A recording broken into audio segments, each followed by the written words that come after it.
दोस्तों नमस्कार, मेरा नाम शैलेंद्र मिश्रा है और आप देख रहे हैं आपका अपना फेवरेट यूट्यूब चैनल आईटी अड्डा। आज हम बात करने वाले माय डियर फ्रेंड्स कि आप अपने कंप्यूटर की स्पीड को कैसे बढ़ा सकते हैं या लैपटॉप की स्पीड को कैसे बढ़ा सकते हैं बिना किसी एडिशनल एक्सपेंसेस के। सिंपली इसके लिए माय डियर फ्रेंड्स आपको रन ओपन करना है। जैसे कि आप देख रहे हैं मेरे स्क्रीन पे मेरा रन ओपन है और यहाँ पे आपको ms config टाइप करना है। ऑलरेडी वो टाइप्ड है, आप इस कमांड को याद कर लें। इस कमांड को टाइप करने के बाद ओके प्रेस करेंगे, आपके सामने सिस्टम कॉन्फ़िगरेशन का विजार्ड ओपन हो जाएगा। इसमें आपको बूट ऑप्शन पे क्लिक करना है।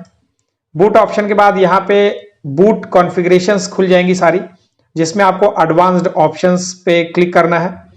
एडवांस्ड ऑप्शन पे जैसे क्लिक करेंगे आपके सामने बूट का एडवांस्ड ऑप्शन खुल जाएगा।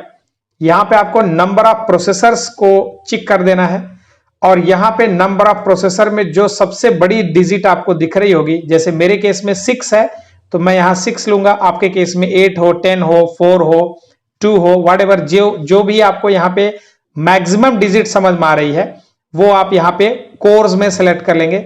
चूंकि ये प्रोसेसर के इंटरनल कोर्स होते हैं, यदि आप मैक्सिमम कोर पे चलाएंगे तो आपका सिस्टम बहुत ही बूस्टअप परफॉर्मेंस देगा। तो यहाँ पे मैंने अपनी मैक्सिमम कोर सेलेक्ट करके ओके कर दिया है। ओके करने के बाद आपको अप्लाई करना है। अप्लाई करने के बाद ओके करना है, आपका काम हो गया है। अब आप जैसे ही सिस्टम को रिस्टार्ट करेंगे, आपकी सिस्टम की जो परफॉर्मेंस है वो आपको बहुत ही जबरदस्त बूस्टअप परफॉर्मेंस देखने को मिलेगी। और जो प्रॉब्लम आपको आ रही थी कि सिस्टम बहुत स्लो डाउन है, कोई प्रोसेसिंग सही से नहीं कर पा रहा है, वो सारी चीजें आपको यहाँ पे रिजॉल्व हो जाएंगे। सो माय डियर फ्रेंड्स, आप यहाँ रिस्टार्ट करेंगे और इस पर्टिकुलर ट्रिक का जो है आनंद लेंगे। सो मिलते हैं किसी नेक्स्ट एक्सप्लोरेशन के साथ माय डियर फ्रेंड्स। तब तक के लिए thank you very much and have a great day.